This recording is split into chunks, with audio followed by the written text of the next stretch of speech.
Start, a college football podcast for everyone and everyone else. I'm your host, John Buhler, lead writer for FanSided.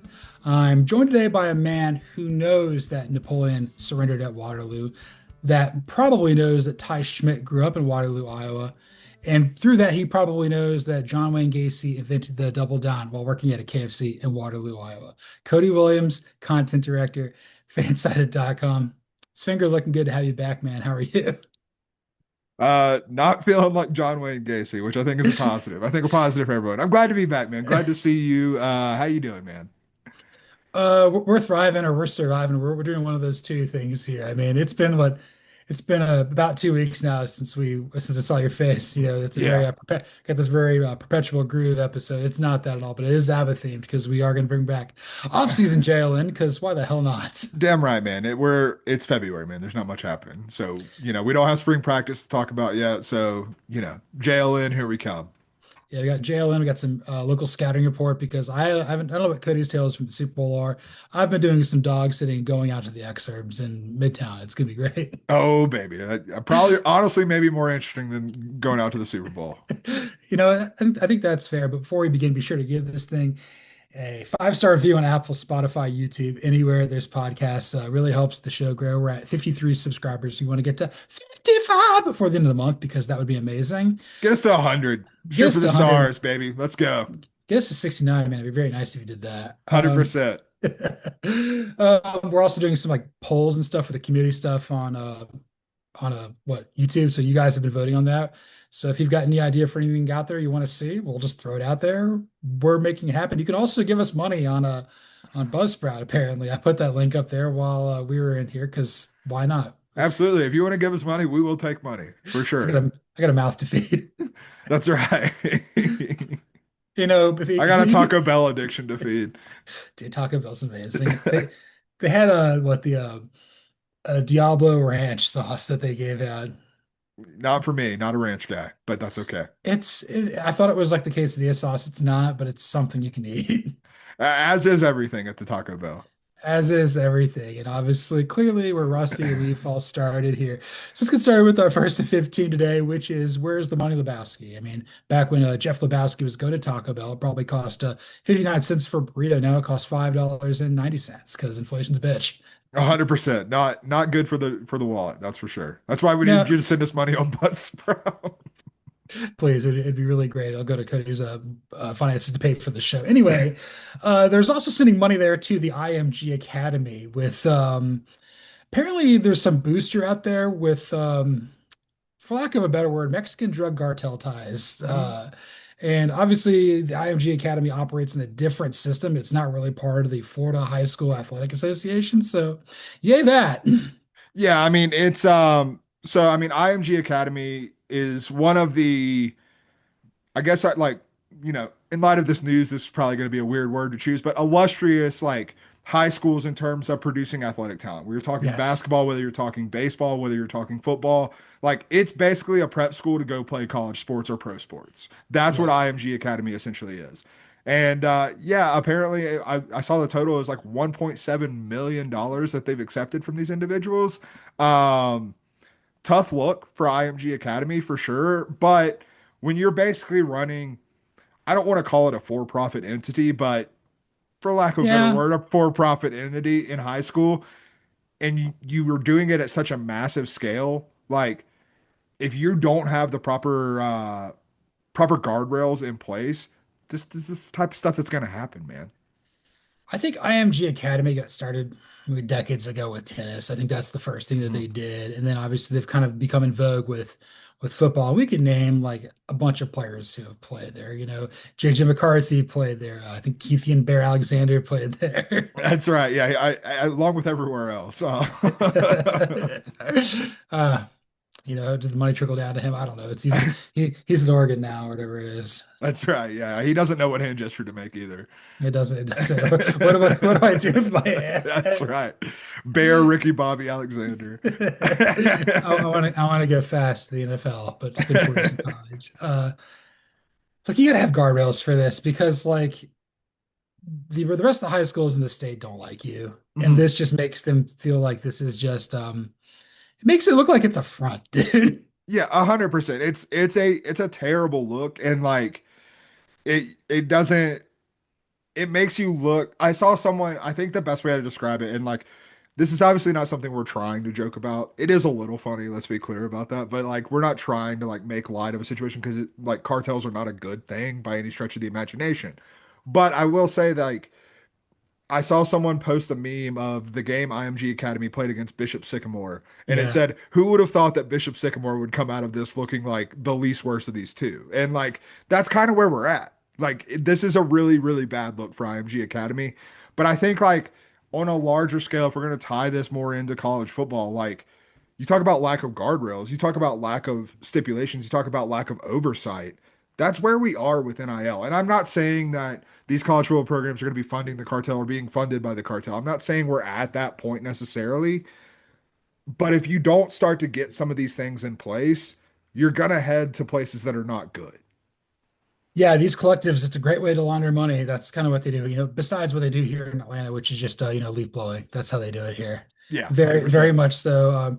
Also, when I did my taxes, I drove by the Blue Cat Lounge from Ozark. So they laundered money in that show. I don't know if you see it, but they did do it. They did indeed. Yes. Yes. Anyway, but there's what, 78 programs in Power Four football. Like, is there one that's like doing something illicit through NIL? Of course, there's probably one in every conference. Yeah, I mean, it's been a joke for years, like, Florida State, trying to get Saudi funding, you know what I mean? And like, that's not necessarily the exact same thing, but it's not like a great look for Florida State or any program that were to take Saudi funding. So, like, yeah, we're like, once if you don't have some sort of like oversight in these situations, like, greed is going to take over. The desire to compete, to win in the NIL circles, that's going to take precedence because that's how these people in administrations and collectives are wired. And it's this now. It's been other things in the past. Like they used to say Nebraska had the best weight room in the 80s, but in reality they're just shooting each other in the ass with cattle steroids. Like Yeah, 100%. Like it's college football, man. If there's an edge to be found, people are going to find it. they're gonna find it. Also, the Arizona State podcast did not know who the Edge was from YouTube. He's like, who's this person that Kevin Parker of Tame Impala is talking to? Also, shout out to her trying to buy tickets for the pre-sale here for it was State Farm Arena. 100,000 people for a 17,000 seat stadium. Yeah, as someone who was in on the Noah Khan pre-sale for Denver and Phoenix, also ran into some of those issues. Yeah, we're just gonna buy them later for anniversary. That's what we're gonna do. It's fine. I'm just going to try to sneak in. I think that's the better option at this point. Speaking of sneaking in, let's move on to our next topic here with where's my tab? This is what we're gonna pat the doc here. Urban Meyer, he came to make a bang, but he's right. He'd be a terrible college football commissioner. God, yes. So that brings to light, we need one. We need guardrails. Who would actually be a good one? I've got the perfect name for it. I'll let you start and I'll work my way back. Who do you have as your guys? So I have two names down. One is kind of the most obvious answer in my opinion, and two is kind of more of an outside the box answer. The most obvious answer is Nick Saban. I don't think he would want the job by any stretch of the imagination. I don't think he would want to do it, but I think he would be perfect to do it. Talking about a guy who has been around for decades in the sport, has seen the evolutions of it, got out of the sport because of the way it was changing. And because of that, because he knows how things have changed, both, from behind the scenes and, on the other side of the camera, like, I do think he would be someone who has a bright enough college football mind to look at everything that's going on in college football and put the right guardrails in place because he's because of like his background in coaching, he's not going to look at this situation and be like, okay, we have to stop everything that's going on. No, he knows that these like it's good for the sport to have this type of parity. It's good for the sport to have NIL dollars in the game paying these student athletes. He understands all of this and what needs to happen, but he also understands that it needs regulation. And I think that's why Nick Saban would make a lot of sense. Again, I don't think he would take the job, but I do think he would be the perfect guy for the job. He was the guy I would have said a couple of years ago when he was still at Alabama, but he's older, he's working TV, he's going to be doing that all right for as long as Just let Miss Terry do it, honestly. That might be the actual answer. you know, I'm not ruling that out. Saban would be a really good one. For me, I was thinking about this. You need to have somebody who coaches, athletic directors, commissioners, players respect. You got to have somebody out there who's wants to grow the sport, wants to grow the pie. You look at like a Roger Goodell as opposed to whatever the hell Adam Silver's doing in the NBA. Right. Oh my God. And then you need somebody who's not afraid to be like hated. Like Hmm. not everyone's built for this. So Saban would kind of be able in that regard. I thought that like initially, maybe you get a power broker out of the SEC or the Big Ten, with it being Greg Sankey or Tony Petitti. I would probably lean Sankey of those two Hmm. because he's been there for a while. The problem with that is you're going to think he's like a shill. You're going to think that like, they're doing things on behalf of the conference, which isn't true because right now Sankey's trying to do the best for the SEC and Petitti for the Big Ten, but they would do him on a larger scale, but Hmm. you'd have people who would be just sitting there. So that's where I wouldn't go. Where I would go, I'd go David Shaw. I think David Shaw would be damn good at this. Ooh, I like David Shaw. That's a good call. Okay, you got a guy who coached at a Power Four school at his alma mater. It's an academic power. You're playing what in the ACC on the West Coast. Didn't work out, post COVID and a post Mike Bloomgren era for him. Hmm. You replaced a controversial figure in Jim Harbaugh. You still won anyway. Everybody in the NFL wants to hire him. Everybody in college football respects him. And you're not, for lack of a better word, a raging dork like Andrew Luck. I think this would translate. And Hmm. I think he'd be kind of like a guy that like, you want somebody who could like be a chairman of the college football playoff committee, but like above that. I think he would Hmm. operate on that level.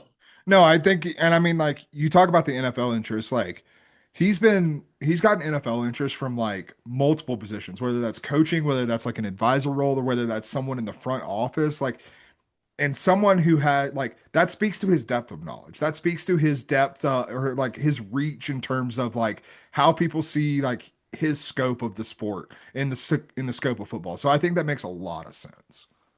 Another guy I just thought of, if he wants to leave the scouting world behind, I think Daniel Jeremiah would be good. Ooh, I like that too. Daniel James, but I don't think I think he's way too much of a scouting nerd to do it though. Yeah, that's what I'm saying. Like he's too much of a nerd. Yeah, 100%. My outside the box guy, and talk about someone who has definitely been hated in his career. Doesn't necessarily fit like the coaching or commissioner background or anything like that, but I went with Reese Davis. Someone who has just been around the sport for decades, someone who has so many connections that even if he outwardly hasn't been a coach, hasn't necessarily been in like an administration necessarily, he's talked to all those people. He's gotten like inside access with all of these different programs across the sport. And also like someone who I think throughout his career, like you talked about, Greg Sankey or Tony Petitti not necessarily being there. His job basically his entire time on College Game Day and ESPN has been to be impartial. Like that's who he is. He Yes. is the impartial host. And so like there's not going to be any questions of impartiality when it comes to Reese Davis as well. And it's someone whose opinion I truly respect when it comes to like larger, broad opinions about the sport and about the game of college football. Yeah, I mean he's an Alabama alum. He's been working at ESPN for God knows how long. He is one of the 68 AP voters. He's been doing it forever. He'd have to give that up, but Mhm. like I think the ability for him to be impartial would be great. But who would talk to like Hunter Yurachek instead? I don't know. I'm not so much worried about ESPN's replacement here. Pat McAfee goes in there and try to don't we support Pat McAfee on this program. yes. Don't think that's the right answer. We could have AJ Hawk be very stoic doing it. There we go. Yeah, AJ Hawk just doesn't say anything. He's the new host of College Game Day. I like that we're thinking outside the box. I think more as we discuss this needs to happen in the next 3 years, Mhm. and it needs to be an outside the box guy. 100%. Like you can't go with someone like I didn't even consider like conference commissioners like Sankey or Petiti or whoever or your mark or anyone else. Like I didn't even like take that into It's certainly not Jim Phillips, Jesus Christ.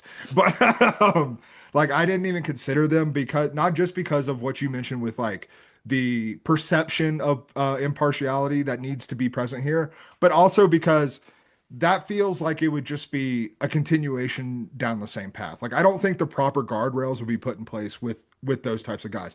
Not to say that they do a bad job running their leagues, but I just think that like that might be a scope that's too big for them.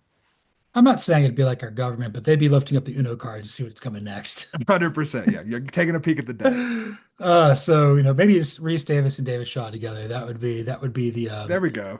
I like that, and with Greg Sankey, it don't mean enough. Certainly This is don't. going to be the first of four installments here for the heart of the offseason. Cody's brainchild. We're going to take the five best head coaches and the five worst head coaches in each Power Four league entering 2026. We're going to start with the SEC. On Sunday's episode for Monday, we'll do Big Ten, then we'll do ACC, and then we'll do Big 12, and then maybe we'll just do them all. Like who's like the best and worst? I Like an like it. all-star. 100%. I like that. You watched Schitt's Creek, right? Oh, 100%. We actually just started a rewatch last night. Yeah, well, we started when obviously when Catherine Hare passed away. Yeah. The way she talks is like unbelievable. It's like the female version of Buster Bluth. It's truly incredible. Like it from the first moment she opens her mouth, like I just start cracking up. I'm like, oh my God, this accent work is I don't know what accent it is, but it's phenomenal. Is in the Crow movie. All right, so let's start from going 5 to 1 for our best coaches. You go first. Who's your fifth best head coach in the SEC right now? I have Mike Elko at number five. Same. Oh, nice. Yeah, and I'm not going to go too deep on it because like I don't think he's at the upper echelon just yet. I don't think he's won enough to prove that. But like he did get Texas A&M to the college football playoff. He did Mhm. inherit a mess left by Jimbo Fisher and still has the program in better shape than when he found it. And like you, whether you're looking back at where you're looking at Texas A&M, where you're looking back at Duke, like I think he knows how to coach a football team and knows how to build a program. I am a massive Mike Elko fan. When he A&M was good, he left. It went to hell in a handbasket. He took Hmm. over a Duke situation that was really troublesome there for a while. Did 2 great years there, handed off to Manny Diaz. We're probably in the midst of the best run of Duke football Yeah. in our lifetime. That's not making you happy at all, but they've got it figured out. He goes back to A&M year two. I mean, they're in the playoff, and I think like it's because he cuts through. I think with all the flash and frivolous nonsense that uh, comes along with A&M and the Yeah. recruiting tactics, he's above that. He's Mhm. defensive minded. I also think that like it can work at a place like Duke where like oh we need everybody to rally together like a Vanderbilt, Northwestern, Stanford type of place where you just don't Mhm. have the players. I think I think Mike Elko could potentially win a national championship at Texas A&M, and that's the separating factor from the first guy to miss the cut for me is Josh Heupel. Okay. Yeah, and Heupel was right firmly in that like 7 to 8 or 6 to 8 range for me as well. So yeah. All right. Number four for me, is I'll just go. It's Lane Kiffin, man. I also have Lane Kiffin at 4. Probably for similar reasons Mhm. as well. He's probably the most accomplished coach outside of who our number one's going to be Right. across the board. But there's just nonsense every step of the way. He's burnt a bridge everywhere he's been outside of even maybe Florida Atlantic. I mean, you could say that about the Raiders. You could say that about USC, Mhm. Tennessee, and most certainly Ole Miss. Yes. Can recruit a phenomenal staff, gets cute with it a little bit. I think you can win a national title at LSU. I do think it will be singular. If there's two, they're not going to be consecutive. Mhm. I'm not rooting for the guy to succeed anymore. Just I'm so mad with how this ended. And maybe I'll come around on it because I always do. But like he got tarmacked for a reason, and that's why I've got you at four. No, and I'm still more favorable in Lane Kiffin than you are in terms of just like perception, not necessarily like in terms of we obviously both think he's a quality coach. But I will say like I dropped him to 4 because when you think back at like the biggest jobs that he had, which would be USC and Tennessee, not only did he burn bridges there, he was not good. And if I'm LSU, that gives me a little trepidation. I do think he's grown as a coach since then. I do think he's a better coach than he was at that point in his career when he was even more brash and younger and more juvenile, I will say. And like I do think he has grown up a little bit, but not too much because we just saw how this all ended at Ole Miss. And so like I do worry how this is going to go when it comes to LSU, excuse me. Yeah, it'd be interesting to see how we view LSU coming in this year. Mhm. Who do you have at three? At 3 I have Clark Lee. Whoa, let's go, brother. Um I think that there are a lot of coaches in the SEC that could not do at Vanderbilt what Clark Lee has done at Vanderbilt. I think there are a lot of coaches in college football that couldn't do what Clark Lee has done at Vanderbilt. I just think I think in terms of degree of difficulty, no one else has it harder than Clark Lee. And the fact that he has Vanderbilt on the cusp of the college football playoff, I don't care if they didn't make it. The fact that they were in the conversation is a huge accomplishment at that program. And I have immense respect for how he's built the program. I have immense respect for how he's handled even some like transitions within his short tenure at Vanderbilt. I think that he is a culture builder. I think that he understands the challenges of the job and he takes them head on. He doesn't like try to skirt around them or try to find a quick fix. He's just trying to build a college football program at a place where it's very hard to do that. I didn't have him in my top five. I have him in the middle range with like Heupel and them. My thing is like, I think he's a fantastic head coach. I think what he did at Vanderbilt is unbelievable, but like he set the bar that high. He has to achieve it. Mhm. I'm a little concerned that maybe they pull back this year and maybe it kind of becomes, I hate to say it, Dino Babers-y a little bit. I I don't think it's going to happen, but that's in the back of my mind a little bit. They probably pull back, but I don't know if I think Dino Babers might be a little strong. Like I think the pullback might be a little less than that. I'm just kind of sitting there thinking like maybe he was so underrated he's become overrated for me. Possible. It's entirely possible. And at three, I've got a guy you probably have it too potentially. I've got Steve Sarkisian. Okay, yeah. I do have Steve Sarkisian at two. And at two for me, I have Kalen DeBoer. And I'll explain the dichotomy there, which I know you don't agree with at all. I have Kalen DeBoer in another part of this segment. Let's go, brother.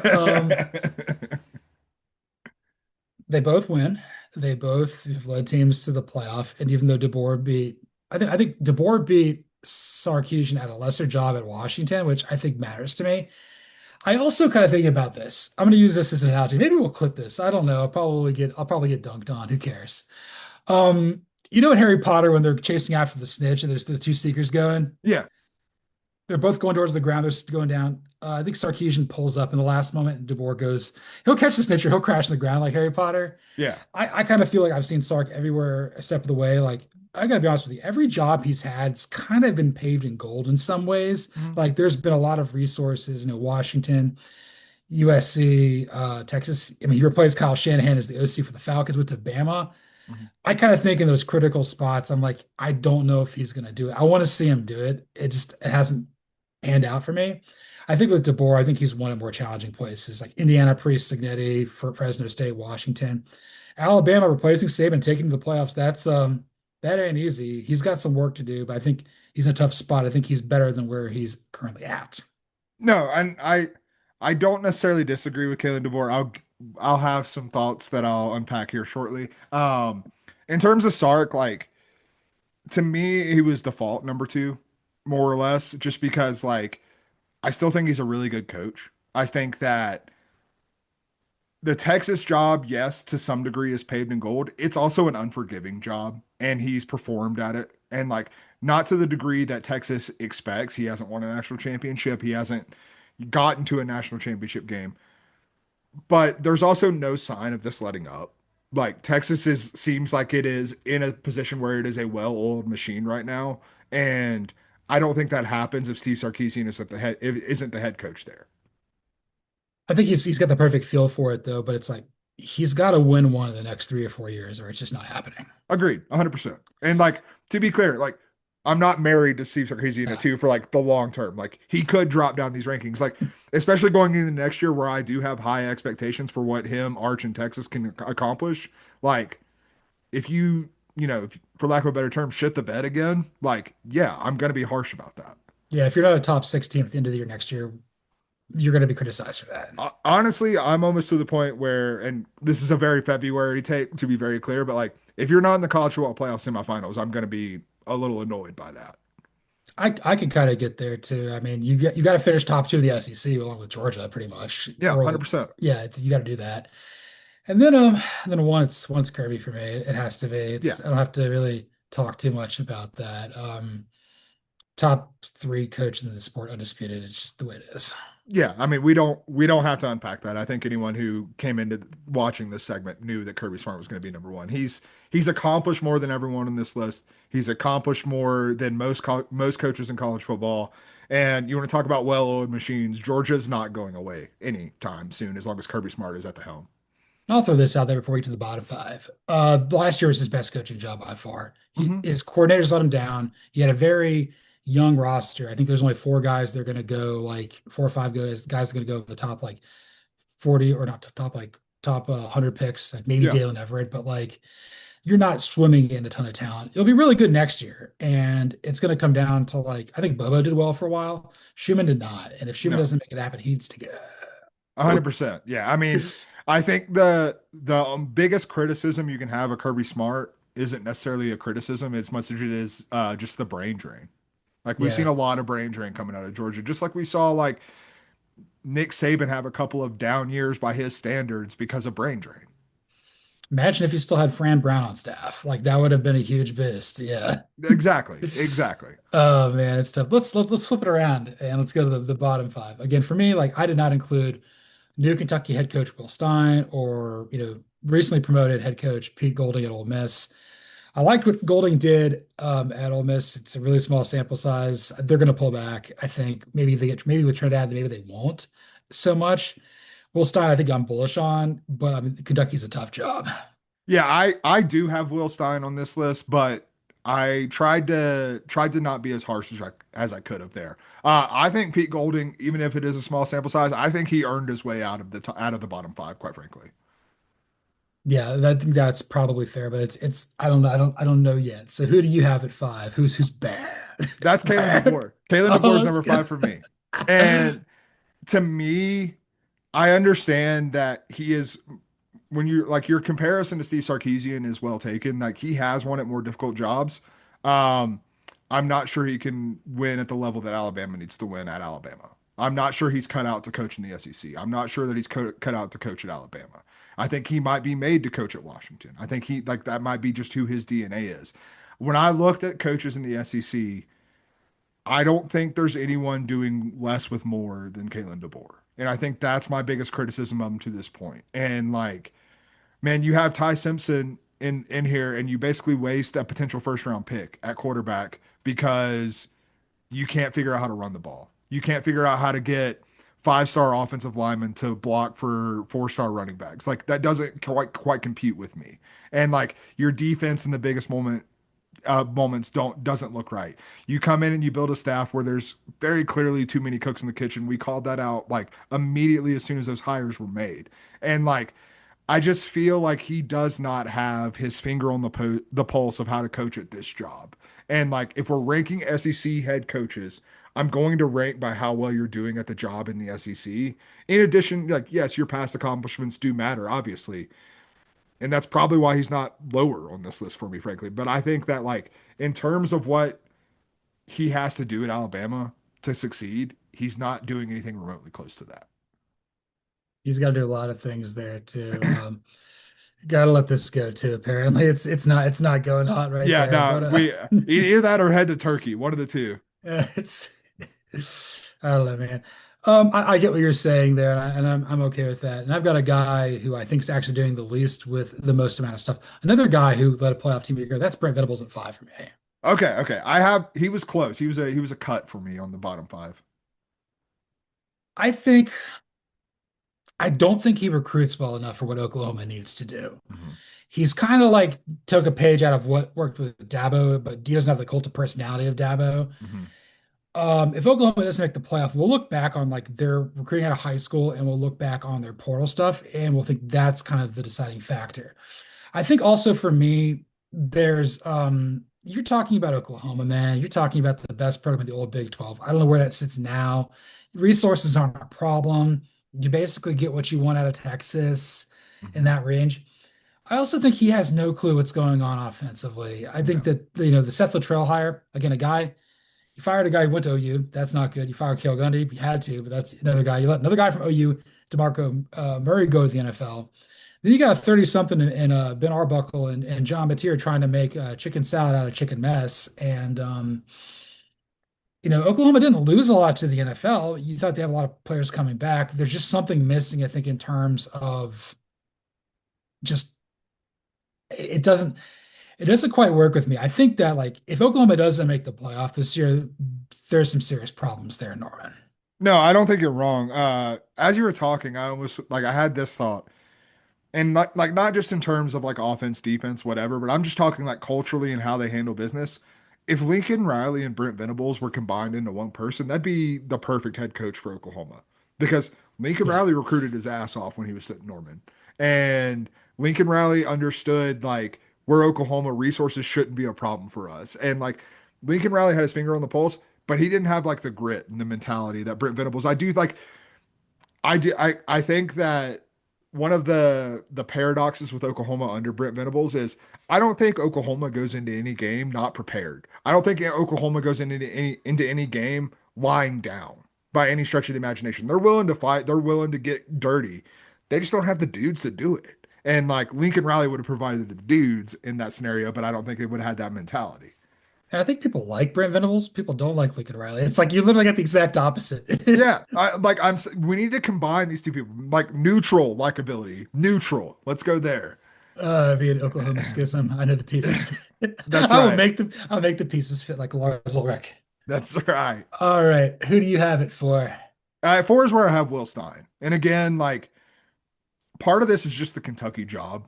Like it is a very tough place to succeed. Mark Stoops had some moments, but like I think Mark Stoops is a pretty good football coach overall, and like we saw how it ended. Like it when it goes bad quickly. I also do wonder if Will Stein benefits quite a bit from what happened with Kenny Dillingham and kind of stepping into those shoes and following a similar path. Like I do wonder if Will Stein will benefit from that or benefits from that in terms of like his coaching stock, so to speak. I'm willing to wait and see. I'm not ready to like write him off completely. And I do think that so far this offseason, I have like seen some good things, but I also need to see the results on the field. 100%. I can see like, if I would have put him on here, he probably would have been in the bottom five, but like I didn't want to be mean. I wanted to be Yeah. nice. And I'm gonna be mean with my next four the guy at four. I'm gonna go Alex Golish. So I have him at three. He's the hype old disciple. We know he knows offense. We know he knows how to recruit and stuff like this. And he wanted a very tough job at South Florida because his predecessor, Jeff Scott, didn't win games. No, didn't win anything. I would say what scares me is I think it with he was how well we thought of him at South Florida. You should have won the American. I think that you had a roster and a quarterback certainly capable of that last year. Like Tulane wasn't super special. North No. Texas had its best team ever. You should have been able to get there. And now you're bringing all those people with you to Auburn. And this is a year where Auburn's got to play Georgia and Alabama on the road. Your ceiling's maybe 9-3 if everything goes right. Otherwise, you're possibly looking at a 4-8 season. And let's put it this way, all the guys that are immensely talented at Auburn that left, whether that's Cam Coleman to Texas and Maris Williams to Georgia, like they're gonna be fired up to and just go say, "Oh, it wasn't my fault. It was just this Hugh Freeze nonsense here." I just don't think you can go in there with all your guys, with your own guys at Auburn. You're gonna get killed. You can't do that. Eric Morris can do that in Stillwater because it's the Big 12. You can't do that in the SEC. You can also do that in Stillwater because Oklahoma State didn't have anyone good on that football team. Yes. And like Auburn had good players, man. Hugh Freeze and like the quarterback were the biggest problems that you had. Like if you put Byron Brown on this Auburn team with like on last year's Auburn team, they're probably winning 8 or 9 games with Yeah, Alex Galesh as the head coach. you're beating Georgia. Like yeah. Yeah, 100%. And like your points about the offseason are why I'm so down on Alex Galesh because I think Alex Galesh has proven that he's a pretty damn good football coach. But I do wonder, like, are we just trying to run South Florida at Auburn right now? Because that's probably not going to work out well. That's not going to work out well for the SEC. And I wonder if he's someone who maybe just doesn't get it because, as the Heupel disciple, Heupel brought it not necessarily like guys from his previous job, but like guys who fit what he was trying to run. And I wonder if that's what Alex Galesh is trying to do, but doing it in a much worse process way. And if you're going to run the gimmicky air raid shtick, it's not going to work out for you either. Maybe because Byron Brown's fantastic and maybe you'll overcome that, but there are limits to this, and Auburn doesn't need to be limited. No. Auburn's the program you can win national titles at. Like this isn't that Yes. hard. 100%. You can drive a truck and you can win natties. Yeah. I want to see Auburn basketball start to win some games. So that'll really improve Georgia's quad wins, man. There we go. There we go. You got Golish at three. My three is Shane Beamer. I have him at two. I think Shane Beamer is the SEC equivalent of PJ Fleck. You're at a job, you're a former wide receiver. You're not a play caller. You're more of a vibes curator. When it's going well, it goes great. But there has become a separating factor. I think Fleck never gets too down. Where I think when it's Beamer is he gets way down. And also, I mean, the Mike Shule hire was a disaster. How much was Dow Loggins inflating it? It's almost basically making me to believe that Lenore Sellers was just like the Wizard of Oz. Like this is just some Mhm. fabricated crap, which I don't want to believe. I want to believe he's real, like Yeah, Santa Claus. I want to believe, man. 100%. But like, I will tell you this: if Shane Beamer was coaching at Oklahoma, he would do more than Brent Venables is. Yeah, so part of it, like we've talked about this before, South Carolina is not an easy job. Like, let's No, get that out of the way. Like, it is a very difficult job. But I think the idea of a good, like a high end college football coach is not just your ability to win national championships necessarily. I think at a tough job, it's your ability to maintain. To your point about Clark Lee and like what he needs to prove after what he's done at Vanderbilt thus far, if you can maintain that, if you can stay a bowl team at Vanderbilt, if you could do that at South Carolina, that matters. With Shane Beamer, you've got two polar opposites without the highest end. You're either 9 wins or you're 3 wins. And like to me, that's like entirely too like chaotic and problematic. You got to find a middle ground. You got to find a leveling stick at some point, and I don't think Shane Beamer has that. To your point, he is the ultimate front runner, so like that kind of feeds into that. But like it, I think that he's just too polar for a program like South Carolina. he's not the driver at 10-2. He's he's Will Campbell with his tiny hands. That's right. T-Rex arming it, baby. Tough time there. So he's your two. Two for me, I've got a new Arkansas head coach, Ryan Silverfield. That's my number one. So that means your number one is not on my list. Let's go, brother. Okay, so with Ryan Silverfield, I think it'll work for him to some degree at Arkansas. I think the fact that he's an offensive play caller will serve him. That ultimately ruined Sam Pittman's tenure there because, once Kendall Briles and Barry Odom left, that was tough. Mhm. Um, but you won at a high level, but you didn't win at the same level as Mike Norvell or Justin Fuente. Mhm. And I think Memphis, prior to them, it was not an easy job. It's become a good job. It's become a very good job, enough to where I think the program needs to join the ACC. I think they would be a phenomenal fit, both Oh yeah. basketball and football and everything like that. And for an even number, please God. That'd be dope. Just kick Notre Dame to the curb. That would be ideal. It's just you know, I knew I surprised that he got a P4 job this offseason? A little bit, but I kind of knew he was going to get one eventually. Mhm. I'm kind of surprised it's Arkansas. Yeah, I don't think Ryan Silverfield's that good of a coach, if I'm being quite honest with you. I think he did like you talk about what Memphis has become. Memphis has become a more program at the G5 level. Like he is the American equivalent of Jason Candle to me in a lot of ways. Oh Where God, I that think is slander. I love it. I didn't see it at Memphis. I thought Memphis was talented enough to win the American every year that he was there and didn't come through this past year or the year prior. And like I look at that and I can't quite get it out of my head that like man, I feel like you underachieved at a program where it's really hard to underachieve. You look at his predecessors when they went on to get P4 jobs, they were achieving what you were supposed to at Memphis because of what had been built there. Ryan Silverfield didn't necessarily do that, and now he's going into a job at Arkansas that is immensely challenging in the SEC. And I don't think he's cut out for the job. I just don't. But he's gonna have money, or I suppose. Uh, Who's number one for you? That's what's killing me.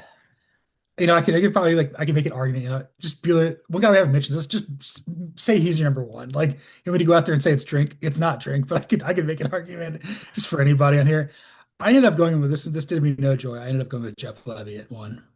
Okay, and I can see that. I'm probably too soft on Jeff Levy if I'm being completely honest. It's a very tough job. This is a guy that I think has his players playing very hard, but I think everybody else who has been a head coach before, has had a winning season. And I Mhm. think that that's not fair to put it on him, but at some point, the results don't really measure up. Do I think he's going to be able to overachieve and get there this year? I do. I think that Mhm. the guy that they have replacing Blake Shapen at quarterback, I mean, he got Luke Cromenhook to transfer. Like this, I forget his name. He played a little bit in the Georgia game. I think Mississippi State can win about 7 games next year. Mhm. And if they do, he'll be higher up there. It's the same sort of thing, with probably how I would have viewed Clark Lee initially. Mm. I'm trending up. He's starting at the bottom. I'm not like I don't like him being here, but that's just kind of how I feel. No, and that's why I said I'm probably being too soft on him because, like, in terms of results, they're not there. Like, they're certainly not there. But I also think that he was put in a very thankless position. Like, Mississippi State did a pretty poor job with Zach, like hiring Zach Arnett to be Mike Leach's replacement in the wake of that. And granted, not an ad, but not a good position to be in if you're Mississippi State in that situation, to be very clear. But like Zach Arnett was clearly not ready for this. And Jeff Levy had to come in and just like take one of the worst programs in the SEC and try to make it viable. And to their credit, like they're not uncompetitive. They're just not winning football games. And I guess like I'm probably giving him a little too much credit for that, but I do think he does deserve some credit for that. And I'll give him if his players didn't play very hard, I would not care for him because given Yes. He's got the Lane Kiffin and like he's married Art Browse's daughter or was at Yeah. some point. So he doesn't keep good company. No, no, 100%. I don't know if he's on a list here, but he did make my list here. That was fun. I can't wait to see what we do at the Big Ten with the 18 coaches. 100%. Yeah. Oh, God. And on that note, I gotta ask you a question, man. Let's do some do Host or do Host here. Hell yeah, brother. We're gonna do this on what a Sunday's episode, but you flew solo like a cup because we couldn't get scheduling sorted out. And I Austin owed you Bun one. I owed you one for you sure. did. Austin Bundy, contributor for fanside.com, wrote this about five programs that need to win a natty to be back. So do Haas, do Haas. Do these teams need to win a natty to be back? We can answer this, collectively, individually, however you want to do it. Those teams are in alphabetical order: Miami, Notre Dame, Penn State, Texas, and USC. So I say we go individually because I do have like varying answers for these. So you want to just go alphabetical order? Let's go. Yeah, let's go alphabetical order. Let's go Miami. Duhas 1S. Like it's Miami, man. You go to Miami to win a national championship if you're a recruit. You go to Miami to win a national championship if you're Mario Cristobal or any other coach that they've had. Like I understand it's been a minute, but like the expectation at Miami is national championships. It's not anything less than that. I would go the other way. It's very close for me. It's two Haas, two S's. I think it's you got to win the ACC, man. If you win the ACC, then you're kind of back. You're on that stage. You're kind of already on that stage, but there's some sort of qualifiers. It's like, oh, we're the George Mason team that got hot, or we're the NC State Right. team that got hot, or the Miami basketball team under Jim Larinaga that got hot. So Yeah. I think they're closer to it than what we probably realize. I would probably put Miami on a list of eight teams that can win it all next year, but it's very close. I kind of lean more like they're kind of already back. No, and I mean they're closer to being back than not back for sure. All right, Notre Dame. Oh, Duhas 1S. And just because like I want to see Notre Dame's fans suffer because I don't think they're winning a national championship anytime soon. I think they're going to be good next year. I don't think they're winning a national championship. Duhas US says, I don't think they're going to win a national championship anytime soon. I think that they're already kind of back. They are what they are. They've I been a mean, top. They're a top seven program in the history of the playoff. Like it's fine. I was like if I'm being not an asshole, like the answer is probably Duhas with two S's, but I want to be an asshole today, so like it's one S. Yes, I just want to see them not be back. that's fine. Penn State. This is Duhas two S's for me. It's been a long, long, long time since you've won a national championship. I understand the history that comes with this program, but like you're not on the like honestly they look like an outlier in this group of five programs. Like they're not on the same level. I mean, I would do Haas two S's as well because like they're not in the same. They're not going to make the playoff. Let's put it this way: if we were to split the Big Ten up into six like hex styles, Mhm. yeah, are there three teams better than Penn State? Yes, Ohio State, Oregon, and Indiana. Done. Yeah, Are there, 100%. are there three more? I would probably go Michigan, USC, and I'd probably go Iowa next. That like they're 6 or 7, not to, say those banned words, but like they're 6 or 7 for sure. Yeah, I'd put Washington ahead of them. I Yeah, would put Nebraska ahead of them. yeah, fair. Very fair. You're kind of in that range with like, God, you're in that range, man, with like Northwestern and like Michigan State, dude. It sucks. Yeah, like what they did in 2024, 2025, like not the 2024-2025, not the 2025 season, but like what they did in 2024, 2025, That's back for Penn State. To me, Yes. that is back. Yeah, back is make the playoff back-to-back years. 100%. Texas. Duhas 1S. You win national championships at Texas. That's what you're supposed to do. I would say if there's anyone that I would go do Haas 1S, it's probably Texas. I would Yeah. probably go across the board, probably no, because like I said before, they were back if they make the playoff, but right now, like the game's changed and that's not quite good enough. I would say of the teams, if we're going to get a new national championship head coach, I would probably argue that Texas is the favorite with Steve Sarkisian, Yeah. and probably, I mean, maybe Miami is probably two to that, I would say, Yeah. I would agree with that. and then USC. I actually am going to go Duhas 2S with this because the game Yes, has changed since USC was doing what USC was doing. I think that on a higher level than Penn State, but like back-to-back years making the playoff and making noise in the playoff, I think is back for USC. But like just getting back to that like full-blown national relevance to where you're a problem and you're a team that someone like no other team in the country wants to play, can beat any other team in the country. And like USC's not at that level right now. They're getting closer, but they're not quite there yet. they need to get to what Georgia's and Ohio State's floor is, which is a New Year's Yes. Six bowl national quarterfinals, Yeah, agreed. 100%. which means you got to win a playoff game with Lincoln Riley, and it, maybe you will, but probably not. I think Jade Maya's special. I think he I, might I, actually I think he's a guy. I think he's a dude. he might win the Heisman. There's something about him that kind of just it does it for me. If it's not going to be like Arch or Carr, I gotta say this: the Josh Hoover stuff's insane. Yeah, Josh Hoover's a fine college quarterback, and Yeah, that's as far as I'm willing to go with that. it's yeah. Like I'd take Trinidad and Gunner to win it over him right now. I I personally think the CJ Carr, I think that's a little insane as well. Like I Yeah, think he's again, I think he looked pretty good last year, but like he's either the second or third Heisman favorite depending on where you look, and that's bonkers to me. I that doesn't compute. no, you're putting him in the same level as like Arch or Dante Moore. That's not fair. No, I don't get it. I don't at all. No, then you get the whole Smith split, which I think like sure, why not? I mean, it's Ohio State. Like you're gonna put up numbers, man.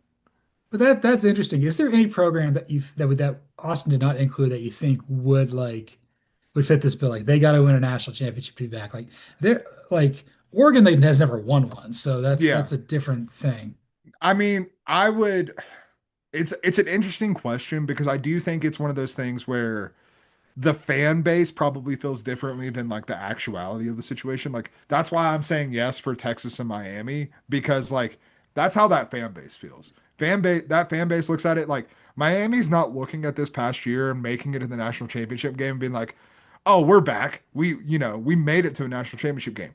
Are they like feeling good about themselves? Sure, but they're not feeling like they're back because Miami fans expect a national championship. And so like if you're thinking of it through that lens, I would say Clemson probably feels something similar with Dabo at the helm because like they've gotten a taste of that and now you've fallen back so far that like you do have a lot of work to get back to that point. I don't know if they ever get to that point, and I think that's probably not reality of what would bring like me and Clemson being back. Much like you said with Miami, I think Clemson winning the ACC again is probably Clemson being back.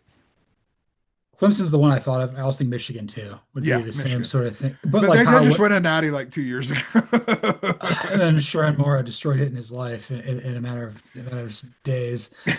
Also, you're asking Kyle Whittingham, who should be firing for ARP, and I love Kyle Whittingham. He's never led the team to the playoff before. I do think, what if he leads them there before Utah does? I know you saw that in the previous episode where I talked about it. Like maybe they moved Yeah. off him a little bit too soon. It's possible, we'll see.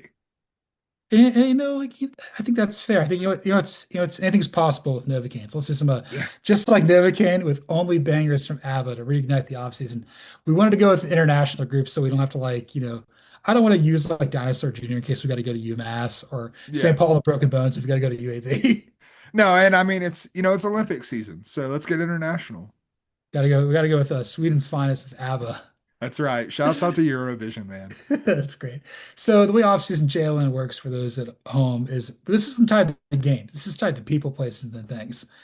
Damn Cody will right. have one. I'll usually have two, so we don't overlap. It's just this is where the lore of false start comes from. It's really dumb. It's really great. It's the best thing we do. It's all right, and probably the biggest hit, Dancing Queen. Who do you have for that? Oh, that's Joey Maguire, baby. He's Yeah. he's shaking babies and kissing hands and dancing his life away. But like, if you're Joey Maguire, you got to feel pretty damn good. Like Texas Tech kind of has a stranglehold on the Big 12 the way I'm looking at it right now. As long as he keeps it rolling the way it is right now, I like Arizona State. I like Kenny Dillingham. They're not moving like Joey Maguire and Texas Tech right now. You know, he's all about 17-year-olds because he's always recruiting. That's right, baby.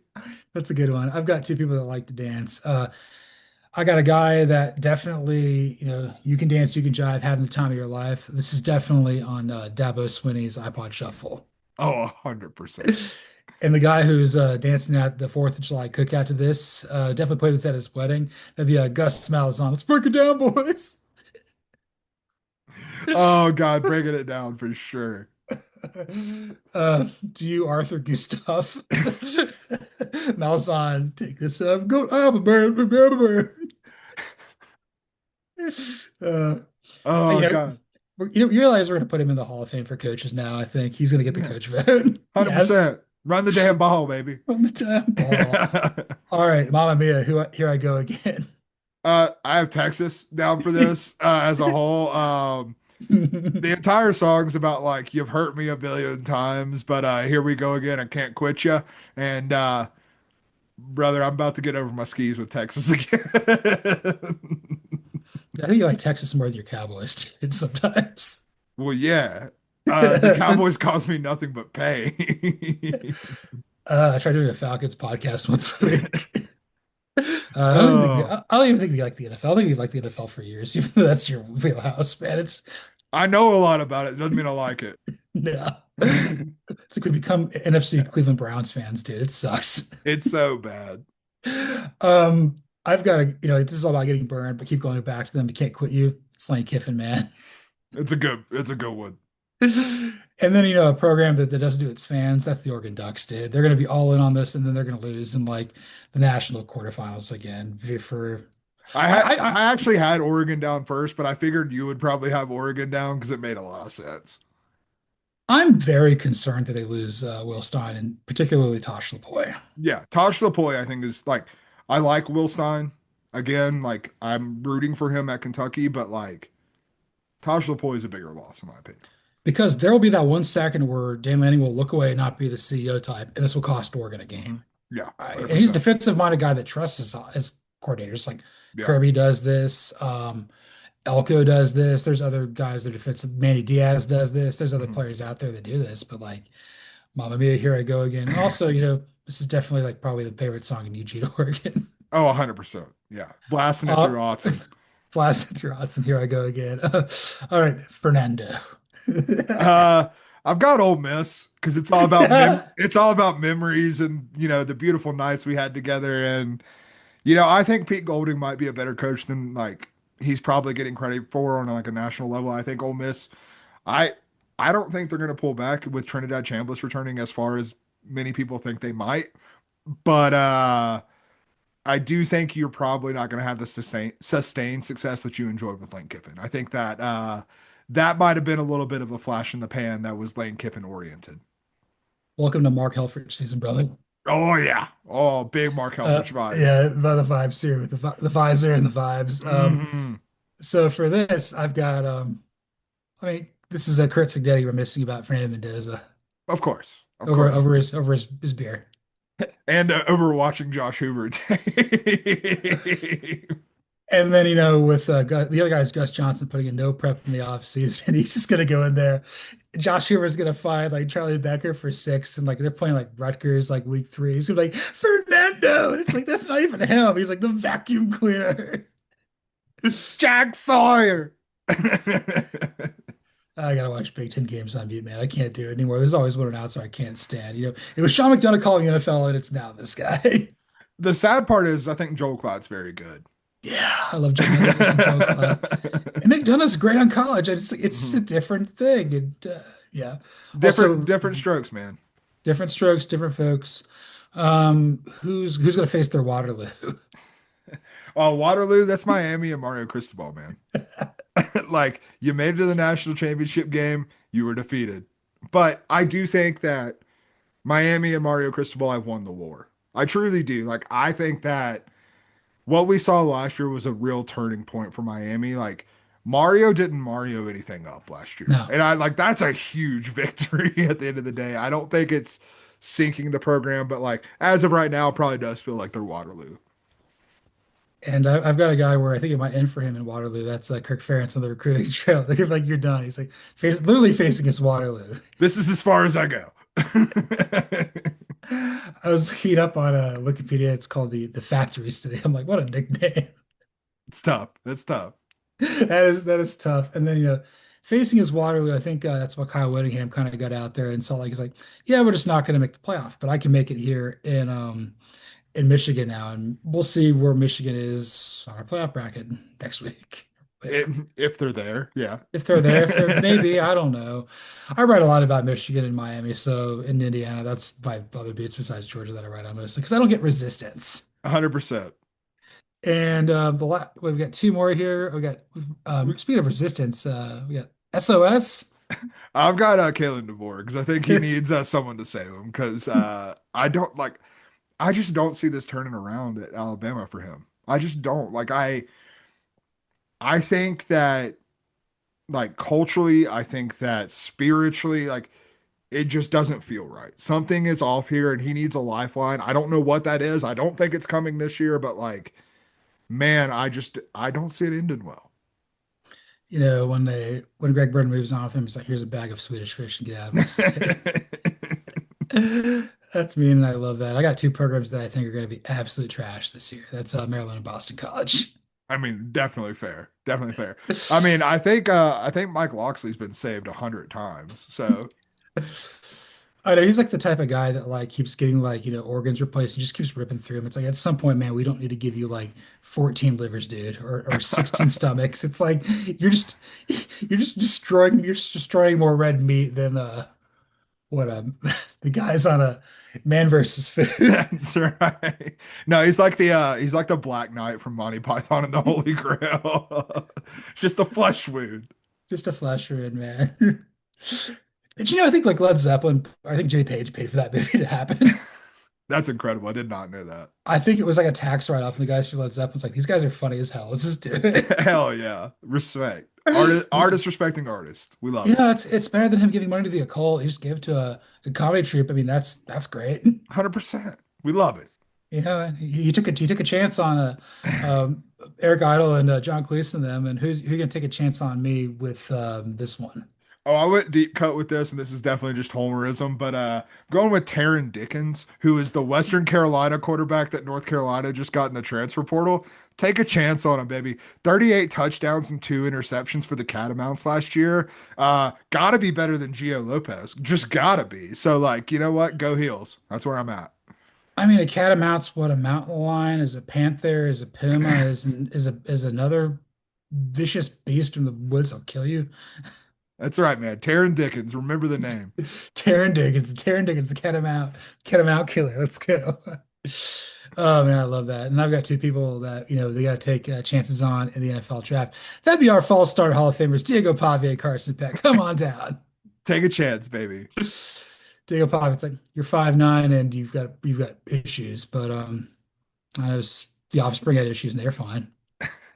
Carson Beck, you're built like a prototypical NFL quarterback, but I think you might have shit for brains. What? I don't know what's going on. Hold on, I gotta check my snap. I can't see Carson Peck playing for anybody other than Todd Monken in Cleveland. I mean, it would be perfect. I think it'd be really, really good. And what quarter? You know what? Let's put Diego Pavia next to Kyler Murray, just the little people team of the Cardinals. Honestly, put him on the 49ers. Or no, I got it. Put him on the Broncos and let Sean Payton just use him like Taysom Hill. I think that's where we're at. That's what we need to do. Use Diego Pavia as an H-back. I'm all about that. Yeah. There's like 6 passes a year. It's great. It's going to be absolutely wonderful. And this is going to be absolutely amazing here. The much anticipated local scouting report. You're damn right. Cody went to the Super Bowl and got sick. I've been dog sitting. I went to the Exurbs and I've been in Midtown we've got things to go. You had the more exciting time talking about your trip to the Bay Area. Had you ever been there before? I had never been to the Bay Area. Well, I don't know if it's technically the Bay Area. I've been to Livermore, which is like wine country more so than like Bay Area, I would say. So yes and no. I've flown in there and then driven right out of it, but this is my first time spending actual time in the Bay Area. Um, Where'd you guys stay? uh, Park 55, I think, right off of Market Street. The Hilton property there, but it was like, okay, we're gonna start local scouting report here. The NFL can kiss my ass, and Yes. here's why. Um, why is everything in Santa Clara and San Jose if you're gonna keep the media in San Francisco? I had took so many hour-long shuttle rides. I wanted to kill myself. It was awful the entire time. Like, I swear I spent half my trip on a damn shuttle bus. And like one morning, Patriots media started at 8 a.m. The shuttle bus left San Francisco at 6 a.m. What are you trying to do to us? You trying to kill us? Like it was just, I don't understand why we like, I know that San Francisco is the bigger city and like that's what you're trying to sell to the fan base. That's why you're trying to put the fan experience and stuff there. But for the media and everything that's going on there, I don't understand. I don't remotely understand why you would place that in San Francisco when there are clearly places in Santa Clara and San Jose where the teams were staying that would have made a hell of a lot more sense for Yeah. that.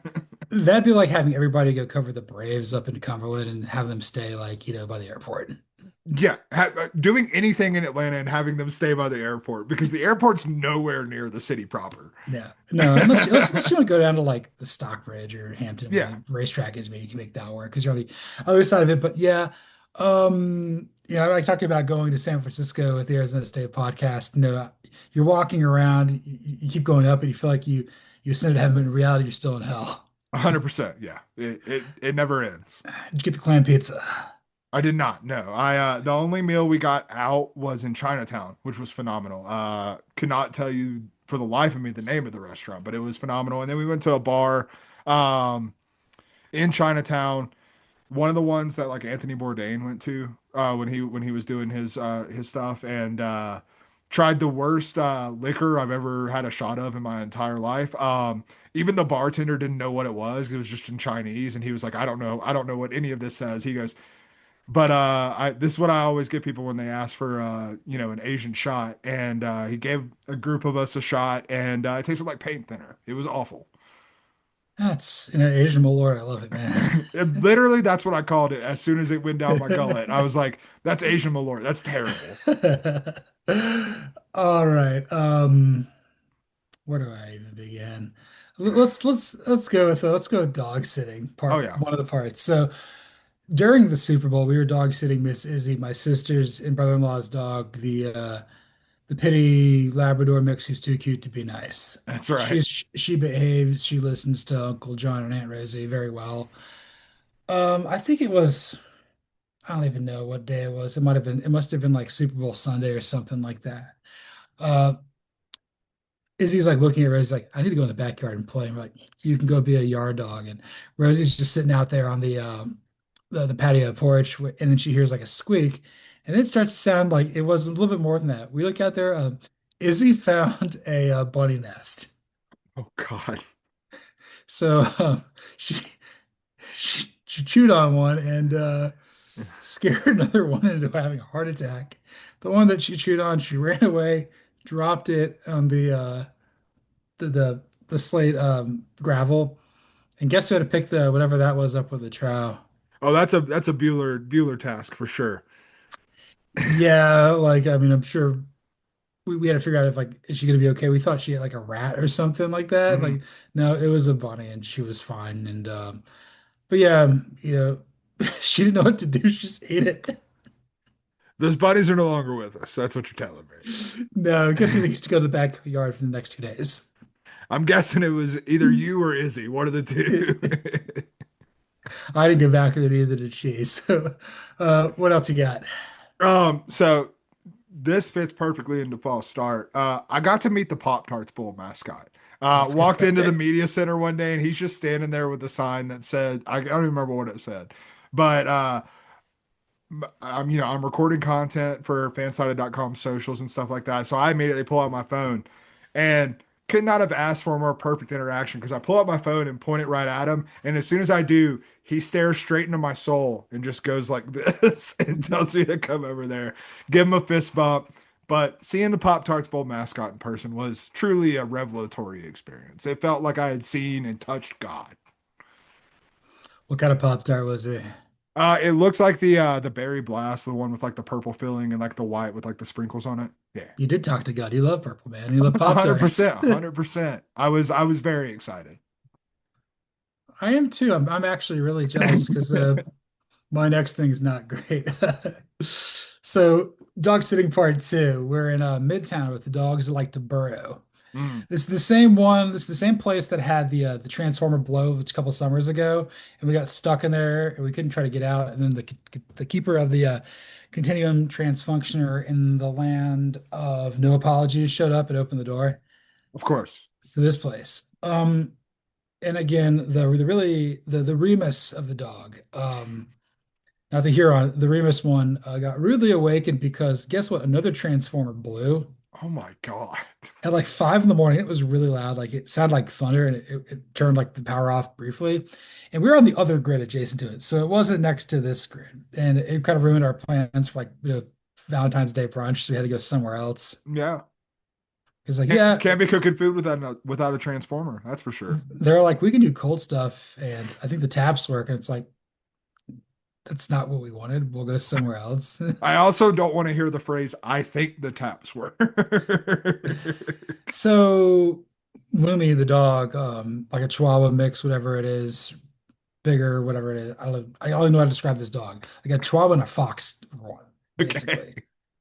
She's wired, she's triggered from this. And it was raining that next morning. We had to take her out. And she's not a good she doesn't go like her sister does. Her sister goes, this is a very stubborn one. We go back in and we see somebody and try to get into this three-floor walk-up condo Mhm. from Amazon. Lady couldn't figure out how to get in. I'm not saying this lady had a transorbital lobotomy, but that would explain why her brain was absolute scrambled eggs. I'm like, Oh we God. can let you in. And she's like, oh, okay, let us in. It's like, no, this dog's jumpy. She's skittish. Like, go inside. She's like, well, I don't know where to go. And it's like, there's an atrium right here. You can literally put the box here. And then like it's like the third floor. Like you can go up there. Like this is how a building works. And meanwhile, the girl dog that got frightened by the transformers, just like jumping. And I'm just like, and she still didn't poo. And that was the worst part. Jeez. Midtown. Buildings are great. The people are something else. They're there. They live there for sure. All right, you got anything else? I got one more, and it was just one of the weirdest weirdest things I've ever seen. I didn't even interact with them, but I'm walking around Radio Row one day, just kind of seeing who I see, seeing if there's anyone walking around that I can talk to, get a social clip for, get do FanSided and Sports Illustrated collaborated to do a Super Bowl playlist. So I was asking people what song they had put on the Super Bowl playlist. You can go check that out. It's also on Spotify, which is pretty cool. Um, but I'm walking around trying to do that, and I look up at the Bleacher Report booth, and I see Jackson Dart, and I'm like, oh, cool, Jackson Dart, whatever. And then I like look a little closer, and I'm like, what the hell is he doing? The dude's up there playing Jenga, and he is taking it the most serious I've ever seen anyone take anything. He's just like locked in trying to get this one block out. And I got to tell you, where the block was placed made me completely worried for where the Giants are going as a franchise. Because you think Jackson Dart, he's a little reckless. He was going for like the fourth row of the blocks. I'm like, brother, take a chance. Take a line from ABBA. Take a chance on me. Go and try to do a riskier block. But he took the easy way out and had to focus like it was like he was diffusing a nuclear bomb. Well, he didn't go to Stanford. He went to Ole Miss and USC. It's a little different. That's It's okay. fair. It's fair. It's fair. So says a Georgia alum. Who cares, man? That's incredible. You're gonna remember that for the rest of your life. 100%. Yeah. I watched Jackson Dart play Jenga. May never watch him play football in person, but I've seen him play Jenga in person. That's amazing. Oh, Uh, I do have one more that I do want to share. Um, you can go on my TikTok and FanSided socials to check this out if you want to, because I put together a little compilation. But one of my greatest journalistic feats in my career was I asked probably 24 Patriots players, essentially, would they cut their dick off like Mike Vrabel to win a Super Bowl? Um, that's None of them amazing. would, unfortunately. So, And while we were watching the Super Bowl, I showed the Arizona State podcast and my best friend James's new lady, like, do you know what happened to the 2020 Tennessee Titans draft? And they're like, that dude's taking a poo. oh yeah, 100%. Oh my God. I'm gonna talk about some excerpt stuff, and if you've got anything about being sick, that would make the show. If not, we can just end it. No, I can give you one more being sick. There's a reason I wasn't on the show, and it's because I was dying. Uh, I haven't had the flu since I was 4 years old. That was 30 years ago. And let me tell you, I don't want it again. It knocked me on my ass. Like Yeah. getting out of bed was a challenge. Hmm. I told you pre-show, like I'm I am not a man flu person. Like when I'm sick, I refuse to admit it. I don't want to take medicine. I don't want to go to the doctor. I'm gonna just fight through it. I had to ask my wife to do stuff for me. And like that's where I was at. Like I was like, can you cook? Can you take the dogs out? Can you just do anything other than having to work through the Super Bowl while I was flu stricken, which I tried to do, and I think I did an okay job. I was so mentally just out of it. I don't remember the Super Bowl, Bueller. I don't know what happened in that game. I know the Seahawks won. I know that they beat the dog piss out of the Patriots. But like in terms of details, couldn't tell you a single thing that happened in that game. I imagine that Bad Bunny was just one hell of a trip for you. Brother, that was a fever dream. 100%. Did make me So, though. Actually, you know what? The one thing I do remember is I remember thinking this makes me want to go to Puerto Rico really badly. yeah, I got the flu last year right after the playoff, and it was bad news bears for me. It's no good, man. No No, good. dude. No, dude. You lose 10 pounds the wrong way, man. It sucks. 100%. So I'll finish with the two excerpt things. So I've had a little bit of a different schedule the last couple of weeks. I got to take a Monday off to go to the doctor with the Arizona State podcast, and then we had to take like another day off to go do our taxes. Yeah. All fun stuff. Yeah, we're going up there with our RAV4 from the mid 90s in a one car household that's really not doing so great. We're poor here, man. Really poor. There's a bunch of poors here. Anyway, no, it's not poor is a temporary thing. That's right. 100%. So yeah, you can definitely pay us on Pay us on Buzzsprout, baby.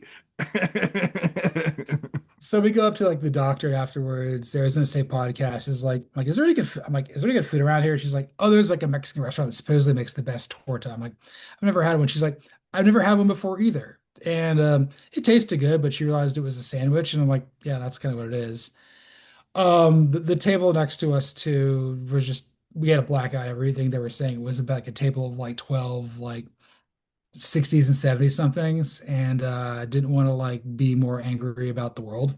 Yeah, correct. I did hear this one thing. This one lady said, yeah, I got blackout before I had my hysterectomy. And I'm like, you know what? I'm working my ass off, trying the best I can. This lady's just pounding Pinot Grigio like it's water. And I'm just like, and then after we had, the tortas, we went home and took a 3 hour nap. That's how that morning went. Hey, 3 hour nap sounds magical. It was one of those like I had eaten too much red meat and I need to take a nap. Right. And then the other one. So we're doing taxes. This is when we're still dog sitting Izzy. We got to drive up to like Woodstock. Mm. We pull in the parking lot, and apparently, like as soon as we get in there to fill out like a paperwork, okay, your tax specialist is going to see you and everything like that. The person behind the desk is like, "What the hell was that out there?" They heard some sort of crash, and I didn't hear it. Apparently, some lady in the office park hit the gas instead of the brakes. Drove up an embankment into a bunch of smaller pine trees, was wedged like 25 feet into this like wooded area, and they had to like pull her out with like, I'd say they had to pull her out of the car with, like a jaws of life, but they like ripped this car out of the embankment. And we get out of our appointment at like 2:45. I'm like, okay, we need to go before Etowah High School's out. So we're gonna get stuck behind traffic. So we need to go home. 100. I mean, if ever there was a time for a you can't park there, I think that was it. But we looked down around there and I'm like, you know what? this lady just gripping and gripping in the parking lot. I gotta stay ITP, man. I'm losing it. 100%. I mean, Atlanta's an easy place to lose it. There's no doubt about it. Yeah, it is. It is an easy place. It is an easy place to lose it. And this was episode 252 of False Start. It's a palindrome episode. You can follow me, John Buhler, on Twitter, the X at Buhler118. You can follow Cody Williams at the Sizzle20. You can follow the show at CFB False Start. Like, rate, listen, subscribe, review on Apple, Spotify, YouTube, anywhere there's podcasts. Give us a 5-star review. That's how many episodes we did without each other there. It was weird, but we did do it. Yeah, man. Go, anywhere you can rate us, take a chance on us. You know what I mean? Take a chance on us. Mamma mia, here we go again, because this is False Start.